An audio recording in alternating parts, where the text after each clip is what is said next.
Hello दोस्तों, आप देख रहे हैं डी कोड इंडियन। सबसे पहले तो आप सभी को स्वतंत्रता दिवस की बहुत बहुत शुभकामनाएं। I hope you all are enjoying Independence Day. तो जैसे कि आप सबको पता है कि हम सभी अपना 75वां इंडिपेंडेंस डे मना रहे हैं। अब इस दिन बहुत सारी चीज़ें होती हैं। सबसे पहला तो हम अपना आज़ादी को फील करते हैं। दूसरा, जो शहीद हुए हैं उनके बारे में सोच करके, उनको याद करके हम भावुक होते हैं। और इन सब के अलावा एक चीज़ जो काफ़ी महत्वपूर्ण होती है वो है प्रधानमंत्री का भाषण, जो कि पूरे देश को वो संबोधित करते हैं। तो उस भाषण में बहुत सारी महत्वपूर्ण बातें होती है। आज की इस वीडियो में हम इसी के बारे में बात करेंगे कि आज का जो प्रधानमंत्री मोदी का भाषण था लाल किले से, उसमें उन्होंने कौन कौन सी महत्वपूर्ण अनाउंसमेंट की है, इसके बारे में बात करेंगे और क्या क्या कहा है, इन सब के बारे में हम जानेंगे। लेकिन हमारा मेन फोकस रहेगा कि कौन कौन से अनाउंसमेंट किए गए हैं उसके बारे में हम बात करें, योजनाओं के बारे में हम बात करें। तो चलिए शुरू करते हैं। देखिए, सबसे पहले तो इस साल का जो थीम था इंडिपेंडेंस डे का, वो था नेशन फर्स्ट ऑलवेज फर्स्ट। प्रधानमंत्री मोदी का ये भाषण तकरीबन 1.5 घंटे का था, 1.5 घंटे से ज़्यादा का था, 90 मिनट्स का। और यहाँ पे ये 8वीं बार है जब प्रधानमंत्री मोदी इंडिपेंडेंस डे के दिन देश को संबोधित कर रहे हैं 2014 से। और देखिए, आपने नोटिस किया होगा कि जब से इन्होंने भाषण देना स्टार्ट किया है, तब से इनका जो एक स्पीच रहता है इंडिपेंडेंस डे का, वो 2 भाग में डिवाइड रहता है। पहला भाग तो इनका रहता है एक प्रोग्रेस रिपोर्ट के तौर पे, ठीक है, कि इन्होंने क्या क्या किया एक साल में, कौन कौन सी योजनाएं लाई, इसके बारे में ये कहते हैं। और कौन कौन से बड़े बड़े डिसीजन लिए गए, इनके बारे में प्रधानमंत्री मोदी के द्वारा कहा जाता है, ठीक है। और साथ ही में ये देश से जुड़ने की कोशिश करते हैं कुछ कुछ इशू पे बात करके। और दूसरा जो इनका पार्ट रहता है स्पीच का, उसमें ये बताते हैं कि आने वाले साल में ये क्या करने वाले हैं और कौन कौन से बड़े बड़े स्कीम्स जो हैं वो अनाउंस होंगे, इसके बारे में भी प्रधानमंत्री मोदी जो है कहते हैं। तो ये सबसे पहले बात करते हैं कि इन्होंने क्या क्या कहा स्पीच में, कौन कौन से की पॉइंट्स थे, ठीक है। अभी हम लोग योजनाओं के बारे में नहीं बात करेंगे, उसके बारे में कुछ देर के बाद बात करते हैं।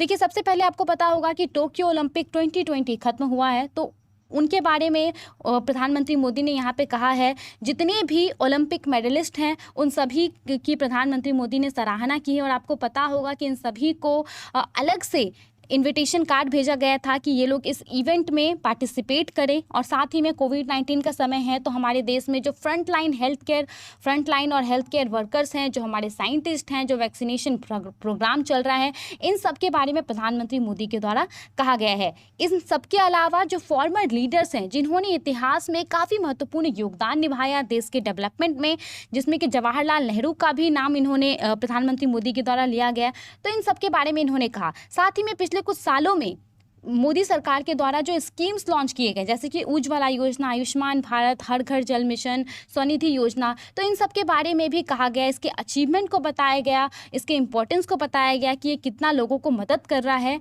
अब बात करते हैं हम कौन कौन से बड़े अनाउंसमेंट किए गए। तो देखिए, सबसे बड़ा अनाउंसमेंट किया गया वो है, प्रधानमंत्री मोदी ने कहा कि आने वाले दिनों में प्रधानमंत्री गति शक्ति मास्टर प्लान, एक योजना को हम ला रहे हैं। इस योजना का जो टोटल कॉस्ट होगा वो 100 लाख करोड़ होगा। देखिए, कुछ भी बोलने से पहले मैं आपको ये बता दूं कि यहाँ पे इस योजना का डिटेल्स अभी जारी नहीं हुआ है, तो मैं जो भी आपको बताऊंगी वो प्रधानमंत्री मोदी के स्पीच के बेस्ड पे होगा। उन्होंने यहाँ पे कहा है, ये जो योजना है ये हमारे देश का जो एक होलिस्टिक इंफ्रास्ट्रक्चर है, यानी कि जो संपूर्ण बुनियादी ढांचा है, उसको ये डेवलप करेगा। और साथ ही में ये नए रोजगार की जो मौके हैं वो हमारे युवाओं के लिए खोलेगा भविष्य में, और हमारी अर्थव्यवस्था को काफ़ी ज़्यादा मजबूत बनाएगा। इसके अलावा इन्होंने हमारे लोकल मैन्युफैक्चरर्स के लिए कहा है कि इसी योजना के तहत, प्रधानमंत्री गति शक्ति मास्टर प्लान योजना के तहत, हमारे देश में जो लोकल मैन्युफैक्चरर्स हैं उनको एक ग्लोबल प्रोफाइल प्रदान किया जाएगा और उनको कम्पिटिटिव बनाया जाएगा वर्ल्ड लेवल पे। और इन सब के अलावा प्रधानमंत्री गति शक्ति मास्टर प्लान योजना के ही तहत हमारे देश में नए इकोनॉमिक जोन्स को भी क्रिएट किए जाएंगे। इकोनॉमिक जोन या फिर आप कह लें स्पेशल इकोनॉमिक जोन। देखिए, बेसिकली ये क्या होता है, ये एक जियोग्राफिकल एरिया होता है जो कि बेसिकली जो है पूरा डेडिकेटेड होता है आपका बिजनेस वगैरह के लिए, ठीक है, ट्रेड वगैरह के लिए। वहाँ पे पूरे देश भर में जो कानून रहते हैं उससे थोड़ा अलग कानून रहता है। वहाँ पे अगर कोई बिजनेस करता है, कोई ट्रेड करता है, एक्सपोर्ट करता है, तो उन सब पे कुछ छूट दिया जाता है। तो अलग अलग जगह पे हमारे देश में है, तो इसकी जो संख्या है इनको बढ़ाने के भी बारे में प्रधानमंत्री मोदी ने प्रधानमंत्री गति शक्ति मास्टर प्लान के तहत कहा है। अब बात करते हैं दूसरे अनाउंसमेंट के बारे में। जो दूसरा अनाउंसमेंट है वो समानता को लेकर के, इक्वालिटी को लेकर के है। इन्होंने कहा है कि जितने भी हमारे देश में सैनिक स्कूल हैं वहाँ पे अब देश की लड़कियाँ भी एडमिशन ले सकती हैं और पढ़ सकती है। देखिए अभी हमारे देश में 33 सैनिक स्कूल हैं और ये इसीलिए काफ़ी ज़्यादा खास हो जाते हैं क्योंकि ये जो है मिनिस्ट्री ऑफ डिफेंस के अंतर्गत ये रन होती है, उनके द्वारा रन की जाती है स्टेट गवर्नमेंट के साथ मिल करके। और यहाँ पे सभी तरह का जो इंफ्रास्ट्रक्चर फैसिलिटी होता है, educational, residential building, game fields, ये सबसे ये पूरा संपूर्ण रहता है। और बेसिकली अगर मैं कहूँ आपको कि सैनिक स्कूल में क्या कराया जाता है, तो देखिए किसी भी बच्चे को यहाँ पे एकेडमिकली यानी कि शैक्षणिक तौर पे, शारीरिक तौर पे, मानसिक तौर पे उसको डिफेंस फोर्स में काम करने के लिए, उसमें एंट्री करने के लिए पूरा प्रिपेयर कर दिया जाता है।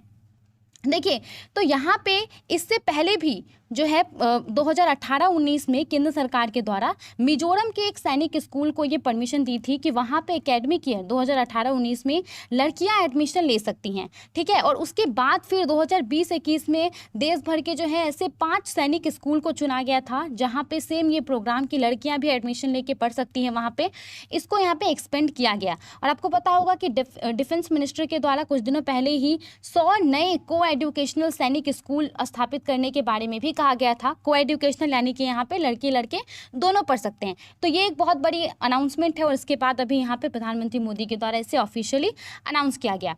इसके अलावा जो अगला स्कीम है वो है नेशनल हाइड्रोजन मिशन। देखिए इसके बारे में भी यूनियन बजट 2021-22 में घोषणा हुई थी, ठीक है, लेकिन उसके बाद से लगातार ये आशा की जा रही थी कि कब ये ऑफिशियली लॉन्च होगा। तो आज प्रधानमंत्री मोदी के द्वारा ऑफिशियली अनाउंसमेंट किया गया है कि इसको हम लॉन्च कर रहे हैं।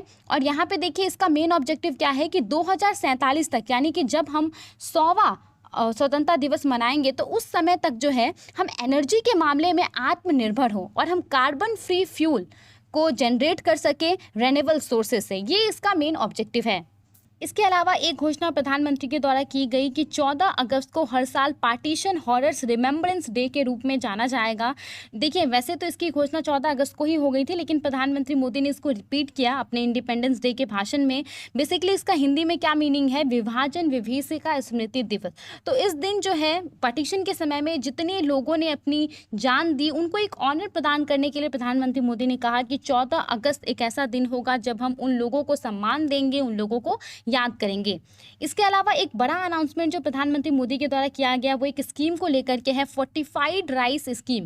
देखिए सबसे पहले तो ये समझते हैं कि फोर्टिफाइड होता क्या है। तो ये एक ऐसा प्रक्रिया होता है जिसमें किसी खाद्य सामग्री में और पोषक तत्व ऐड कर दिया जाता है। अब यहाँ पे हम लोग चावल के बारे में बात कर रहे हैं, तो देखिए चावल में क्या किया जाता है और पोषक तत्व ऐड कर दिया जाता है। इसका प्रोसेस क्या होता है, सिंपल में अगर मैं बताऊँ आपको तो चावल को पहले पीस दिया जाता है और उसमें ज़्यादा पोषक तत्व मिला दिया जाता है और उसके बाद फिर इसको चावल के शेप में जो है पिसे हुए चावल को ला दिया जाता है। तो इसका मेन ऑब्जेक्टिव क्या होता है इस तरह के चावल का कि जो मैल न्यूट्रिशन की समस्या है लोगों में उसको खत्म किया जा सके। तो प्रधानमंत्री मोदी ने यहाँ पे कहा है कि भारत सरकार के द्वारा जो है फोर्टिफाइड राइस स्कीम को लॉन्च किया जाएगा और इसके तहत क्या होगा कि जो भारत सरकार की अलग अलग योजनाएं चल रही हैं, जैसे कि मिड डे मील स्कीम चल रही है, तो उसके तहत आम लोगों को मैल न्यूट्रिशन से बचाने के लिए, कुपोषण से बचाने के लिए फोर्टिफाइड राइस को जो है वो डिस्ट्रीब्यूट किया जाएगा। 15 राज्य को इसके अंतर्गत चुना गया है और इसके फर्स्ट फेज में अभी 5 राज्य के अंतर्गत जो है हर एक डिस्ट्रिक्ट में इस स्कीम को पायलट प्रोजेक्ट के तरह जो है रन किया जा रहा है। साथ ही में देखिए 2024 एम रखा गया है कि 2024 तक एक ऐसी व्यवस्था बन जाएगी जब सरकार के द्वारा कोई भी स्कीम के तहत अगर लोगों तक चावल पहुंच रही है तो वो कैसी चावल होगी, वो फोर्टिफाइड राइस होगी, ठीक है। उसमें ज़्यादा पोषक तत्व मिला होगा ताकि जो कुपोषण की समस्या है वो उसको हम लोग टैकल कर सके। इन सब के अलावा एक और योजना जो महिलाओं के लिए यहाँ पे लॉन्च की गई है वो है एक नए प्लेटफॉर्म को लॉन्च करके, इसका नाम है न्यू ई कॉमर्स प्लेटफॉर्म। देखिए बेसिकली उन महिलाओं के लिए है, उन महिलाओं के समूह के लिए है जो कि एक साथ मिल करके गाँव में, छोटे शहरों में अपना कुछ बिजनेस करती है, कुछ प्रोडक्ट का निर्माण करती है। तो प्रधानमंत्री मोदी ने कहा है कि एक ऐसा ई कॉमर्स प्लेटफॉर्म होगा जहाँ पे इन सभी प्रोडक्ट को जो है जो भी सेल्फ हेल्प ग्रुप के महिलाओं के द्वारा बनाई जाती है उन सभी को यहाँ पे मतलब दुनिया के सामने रखा जाएगा कि वो इन प्रोडक्ट को खरीद सकती है, ठीक है, इसके डेवलपमेंट के लिए। तो यही सब कुछ बड़े बड़े अनाउंसमेंट थे। आई होप आपको ये समझ आया होगा। आप इन सब के बारे में क्या सोचते हैं, हमें अपना ओपिनियन जरूर बताइए।